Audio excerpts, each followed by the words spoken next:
Ciao, buongiorno ragazzi. Ciao Bruno. How are you, mate? I'm good, brother. It's time. Cheers to the end of the international break. And cheers to the return of our one true love. Forza Inter Worldwide. Thank you so much for joining our channel once again. And we are back with another match preview. It's time. It's match day 3. It's Udinese. I'm going to say it for a third week in a row. I'm feeling good. What about you? Feeling good. Under Spalletti, we would be very cautious leading into this match. We did drop 2 points against Udinese at the back end of last season, so it was a critical result in our end. We would have been on top of Atalanta if we got the maximum points there. But I'm confident watching our stars on international break. Lukaku played amazingly against Scotland.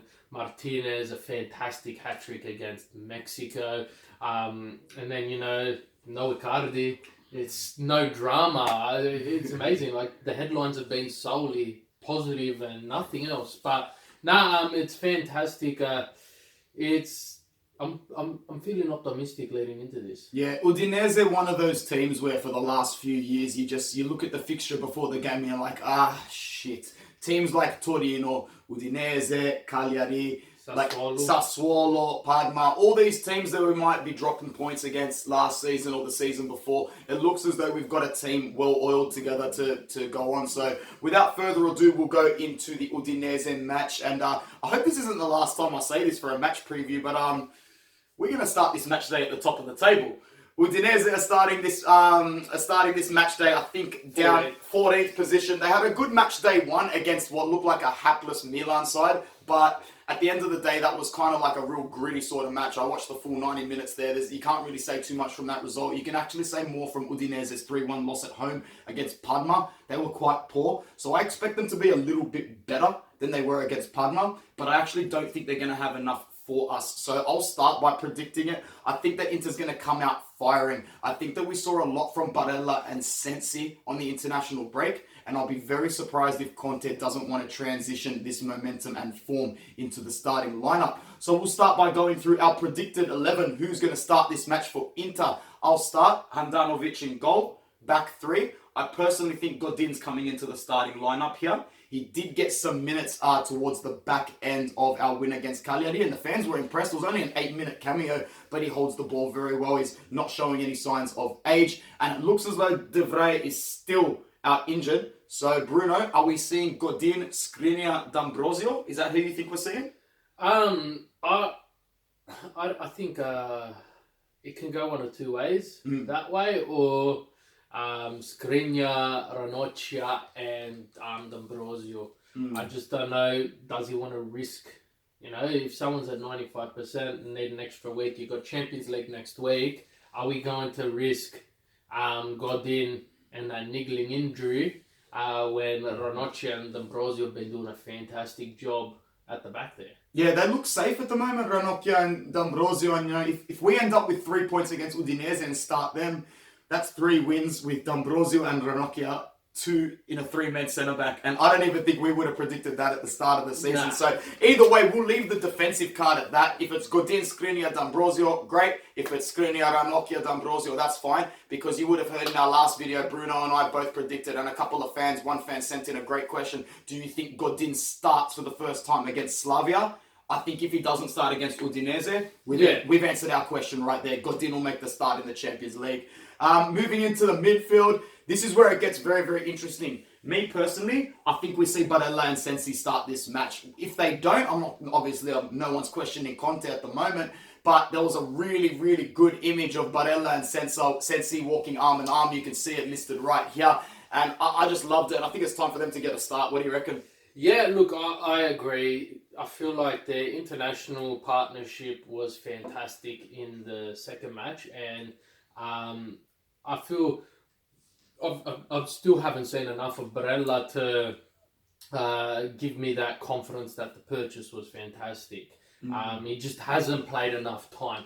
But in saying that, I see it being Asa, Sensi, Brozo Candreva. Yeah. Or instead Candreva Politano. Yeah. But then I say at half time, if we've got a grip on the game, I see Brozo coming off for Barella, and I see Politano or Candreva coming off for whoever isn't starting. But so that would mean if Bruno's saying that Barella's coming off the bench, he hasn't said it to the camera, but he still expects Vecino to be in that starting lineup. Because if it's going to be Asamoah, Sensi and Brozovic, and then Candreva, who's the other midfielder in the middle for the three? Well, Vecino. Did Vecino play for Uruguay on international duty? I don't even know. I don't think he did. I didn't pay attention. If Vecino didn't get any minutes for Uruguay and he hasn't left the training camp, best believe Vecino's starting. And you know what? With 100% energy, it's probably a good decision. He's going to be that kind of player against Udinese that basically makes their defense and their defensive side of the midfield very, very confused. He's going to take runners with him, take defenders with him, and in turn that's probably going to open up the whole Candreva, Brozovic and Sensi up in the middle like they did against Lecce, utilising that right-hand side to open up space and eventually drifting Udinese across with them. Maybe that'll open up the left-hand side again. I wanted to talk for 1 minute. Lazzaro, he played this week on international duty.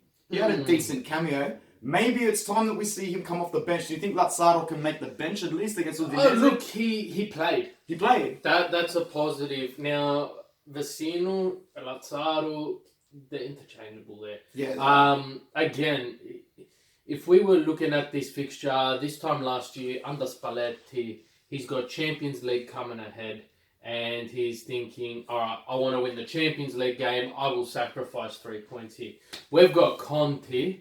He's never going to sacrifice anything ever. Every match is a final. Even if the big man upstairs says sacrifice something, he will not sacrifice nothing because every match needs to be optimum 3 points. Now, you look at when he was with Juventus, you look at when he was with Chelsea, he would push his players in that first half to get that 1-0, 2-0 lead, where then he can then afford to take off his key players, bring on some substitutes, rest them, and avoid injury. But if we don't have that beautiful lead at half time, I can't see the foot coming off the throttle. This is where I really like Conte's unpredictability. Like, we're sitting here right now unable to pick the starting 11. Under Spalletti, we would have picked the starting 11, the formation, the two-man double pivot, the tactics and the crosses and the finishers as well. We would have gone into the same match with the same tactical lineup, with the same approach. And that's why Inter was such an easy team to figure out for the last 2 years. Yeah. But under Conte,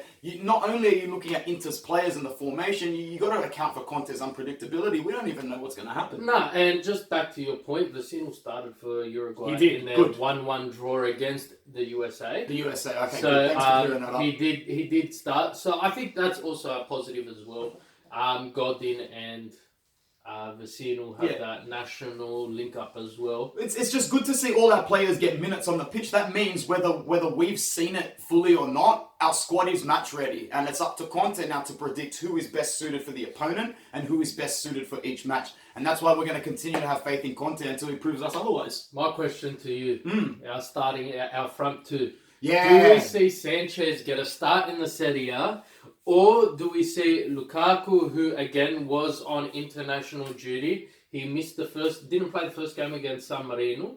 He played the second game against Scotland, where De Bruyne assisted 3 goals and scored the 4th one himself. And Lukaku scored one of those goals, and even his teammates said they've never seen him happier. That's really good to hear. Like, let's ignore the fact that they were playing against some pretty poor opponents. That Belgium team is stacked with athleticism and creativity. So a team like San Marino or Scotland's never going to have a chance. But I read that as well during the week, that not only Martinez, not Al Martinez, the coach of the Belgium national team, he said that Lukaku has never looked happier. So did a couple of his teammates. And that's really good to hear, because we know that Lukaku has had some flaws in the past, but one flaw has never been his work ethic. And he made a point of that during last week's interview when he commented on some of Gary Neville's comments. He said, you can question my ability, you can question my touch if that's in your frame of mind, but you will never question my work ethic. You can go and ask every coach I've ever played against or played for, anyone who's ever trained me, you can never ever question my work ethic. So going back to that,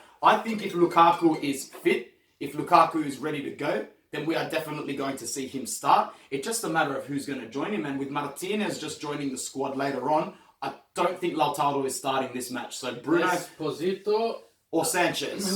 I think he'd start Esposito, and just depending on where the game takes us. So if the game takes us that we're ahead, I wouldn't see him bringing on Sanchez. Yeah. I could see him moving, shifting Politano up front. Yep.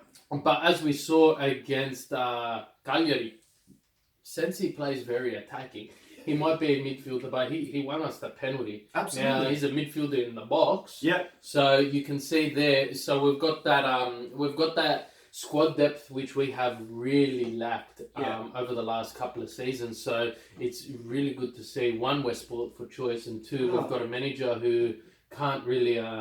We can't read his mind. No, we can't. That's the best part. All right, before we wrap up, a little look at the opposition. Now, in terms of threats of where it's going to come from, Udinese, my main threat comes from Kevin Lasagna and Rodrigo De Paul. Lasagna, not a great technical player, requires service, requires mistakes in the defense in order to make himself look good. Hopefully, our defense is on task. Bruno, any other threats besides Rodrigo De Paul? Look, those are the two goal scorers They are. Udinese's had. Look, like you said, Lasagna is probably the biggest threat. If they start Wallace, he will play a part in the midfield, but I just can't see Inter struggling against an Udinese outfit who...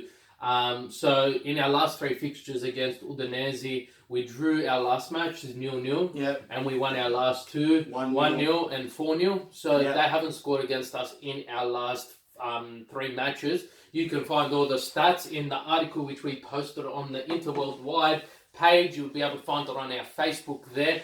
But you can also see that Udinese have struggled now. That first game they had against Milan, I was in shock. I'm like, shit. They're going to be one of these teams which have a fantastic first half of the season like Fiorentina did last year, and then they'll drop off. But it was more down to luck and motivation coming back from the break. And then you just saw it all, the wheels fall off the wagon against Parma. And Inter's confidence after being top of the table for the first time in 2 seasons. We're gonna regret it's the morale in the team. They've scored goals. We've had 6 goals scored in 2 games. 5 different goal scorers. Right? And Lukaku, our biggest signing in the history of Inter, has scored a double, 1 in each game. So it's really positive to see that, one, we're not relying on Icardi to score goals, in this instance Lukaku, but 2, everyone's got a chance to score a goal. So we've got goals coming in from everywhere. I cannot see it. I'm calling it 2-0. Good. And it'll be 2-0 by half time, and we'll just hold that 2-0 lead, because under Conte, I don't get grey hairs. Yeah, it's a good feeling. It's a good feeling. I'm going to piggyback off what Bruno says. I'm actually going more optimistic. I'm going 3-0. Whoever's playing up top might even get a brace. We might see a double, and we're definitely seeing a goal from midfield. I hope that when Bruno and I check in with you on a very early 4:45 in the morning on Sunday, you'll know by our looks on our faces at about 6:45, 7 a.m. when we put a video out based on our mood for the result. So cheers, Bruno. Here's to another 3 points. Forza Inter. Forza Inter worldwide. Ciao, ragazzi.